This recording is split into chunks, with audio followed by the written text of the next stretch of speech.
আলী খামেনির পরিণতিও সাদ্দাম হোসেনের মতোই হবে। ইরানের সর্বোচ্চ নেতা আয়াতুল্লাহ আলী খামেনির পরিণতি ইরাকের প্রয়াত স্বৈরশাসক সাদ্দাম হোসেনের মতো হতে পারে বলে হুঁশিয়ারি দিয়েছেন ইসরায়েলের প্রতিরক্ষা মন্ত্রী ইসরায়েল কাদস। মঙ্গলবার তেল আবিবে ইসরায়েলের সামরিক কর্মকর্তাদের সঙ্গে এক বৈঠকে তিনি কথা বলেন।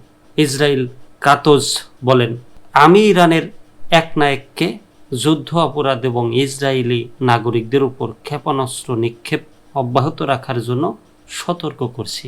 তার মনে রাখা উচিত ইরানের প্রতিবেশী একটি দেশের একজন স্বৈরশাসকের পরিণতি কী হয়েছিল, যিনি ইসরায়েল রাষ্ট্রের বিরুদ্ধে এমন পথ বেছে নিয়েছিলেন। কাতজ যোগ করেন, এর আগে এক মার্কিন কর্মকর্তা সিএনএনকে বলেছিলেন খামেনিকে হত্যা করার সুযোগ ছিল ইসরায়েলিদের।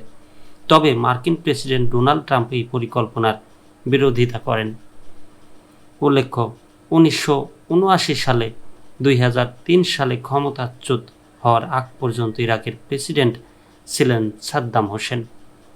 তার শাসনামলে 1991 সালে প্রথম উপসাগরীয় যুদ্ধের সময় ইরাক ইসরায়েলের বিরুদ্ধে অভিযান পরিচালনা করে। পরে 2003 সালে মার্কিন নেতৃত্বাধীন বাহিনী ইরাক দখল, সাদ্দামকে আটকের পর বিচারের মাধ্যমে ফাঁসিতে ঝুলিয়ে মৃত্যুদণ্ড কার্যকরে।